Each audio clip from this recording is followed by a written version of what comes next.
Disclaimer, इस video में प्रस्तुत जानकारी विभिन्न पौराणिक कथाओं, धार्मिक मान्यताओं और वास्तवों पर आधारित। हमारा उद्देश्य केवल धार्मिक व ऐतिहासिक जानकारी आप तक पहुंचाना है। इसका किसी भी प्रकार से अंधविश्वास फैलाने या किसी की धार्मिक भावनाओं को ठेस पहुंचाने का इरादा नहीं। दर्शकों से निवेदन है कि इसे श्रद्धा और जानकारी के रूप में ही ग्रहण करें। धन्यवाद। क्या आप जानते हैं कि उज्जैन, जिसे मोक्षधाम और महाकाल की नगरी कहा जाता है, वहीं एक ऐसा शक्तिपीठ भी स्थित है जहाँ माता सती का हृदय भाग गिरा था।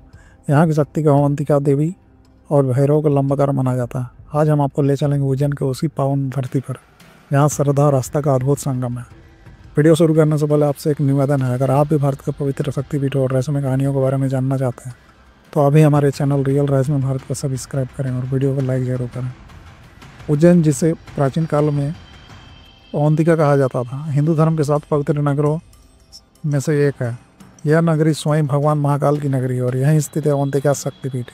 मान्यता है कि जब भगवान शिव की पत्नी सती ने अपने पिता दक्ष की यज्ञ में अपमानित होकर अग्नि में प्राण त्याग दिए, तब भगवान शिव व्याकुल होकर सती के शरीर को कंधे पर लेकर ब्रह्मांड में विचरण करने लगे। उस समय भगवान विष्णु ने अपने सुदर्शन चक्र से माता सती के अंग भूषणों को 51 स्थलों पर गिराया।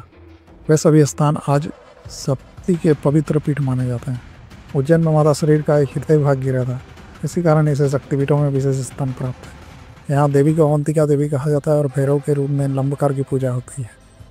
उज्जैन का यह शक्तिपीठ न केवल धार्मिक दृष्टि से बल्कि ऐतिहासिक और आध्यात्मिक दृष्टि से भी अत्यंत महत्वपूर्ण है।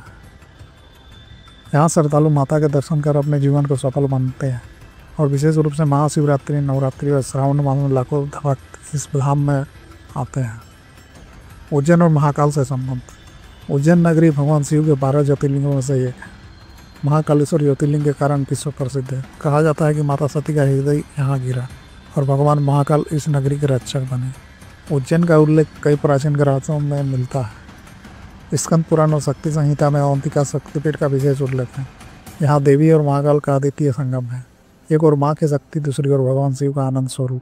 भक्त मानते हैं कि जो भी यहाँ आकर श्रद्धा से माँ अवंतिका और भगवान महाकाल के दर्शन करता है, उसका सभी पाप नष्ट हो जाते हैं और उसे मोक्ष की प्राप्ति होती है।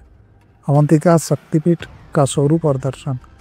अवंतिका शक्तिपीठ में माता की प्रतिमा अत्यंत दिव्य और आकर्षक है। यहाँ देवी का स्वरूप शक्ति और करुणा का संगम है। माता की मूर्ति को अलंकृत कर श्रृंगार किया जाता है और विशेष अवसरों पर महाआरती का आयोजन होता है। माना जाता है कि यहाँ दर्शन मात्र से ही मन की शांति मिलती है और जीवन में नकारात्मक ऊर्जा का संचार होता है। इस पीठ का भैरव लंबकार भक्तों की सभी बाधाएं दूर करते हैं और उन्हें साहस प्रदान करते हैं। नवरात्रि के समय यहाँ विशेष अनुष्ठान और भव्य मेले का आयोजन होता है। लाखों भक्त दीप प्रज्वलित कर माता से आशीर्वाद मांगते हैं। पौराणिक कथा और मान्यता। एक पौराणिक कथा के अनुसार जब माता सती का हृदय उज्जैन में गिरा, तब भगवान महाकाल ने इस नगरी की रक्षा का संकल्प लिया। तभी से अवंतिका नगरी मोक्ष की नगरी कहे जाने लगी। भक्तों का मानना है कि इस शक्तिपीठ में दर्शन करने से हृदय रोग, मानसिक चिंता और जीवन की पीड़ा दूर होती है। माता अवंतिका भक्तों को अपने हृदय का आशीर्वाद देती है, जिससे उनके जीवन में प्रेम, करुणा और सुख शांति बनी रहती है। कहते हैं कि प्राचीन काल में अनेक ऋषि मुनि और संत इस धाम में तपस्या करने आते थे। यहाँ की दिव्य शक्ति साधकों को आत्मिक ज्ञान और सिद्धि प्रदान करती है। वर्तमान समय में अवंतिका शक्तिपीठ। आज उज्जैन का यह शक्तिपीठ हर साल लाखों श्रद्धालुओं को अपनी ओर आकर्षित करता है। चाहे आमजन हो या साधु संत, सभी यहाँ आकर माँ के चरणों में नतमस्तक होते हैं।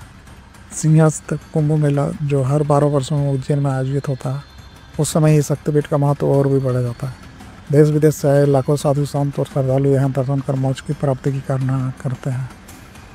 दोस्तों, यह थी कहानी उज्जैन के पावन अवंतिका शक्तिपीठ की, जहाँ माँ सती का हृदय विराजमान है और जो आज भी भक्तों की मनोकामनाएं पूरी करती है।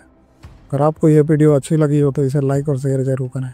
और हाँ, हमारे चैनल रियल रहस्यमय भारत को सब्सक्राइब करना बिल्कुल ना भूलें, ताकि आप भारत के अन्य रहस्यमय शक्तिपीठ और आस्था की कहानियों को भी देख सकें। जय माँ अवंतिका।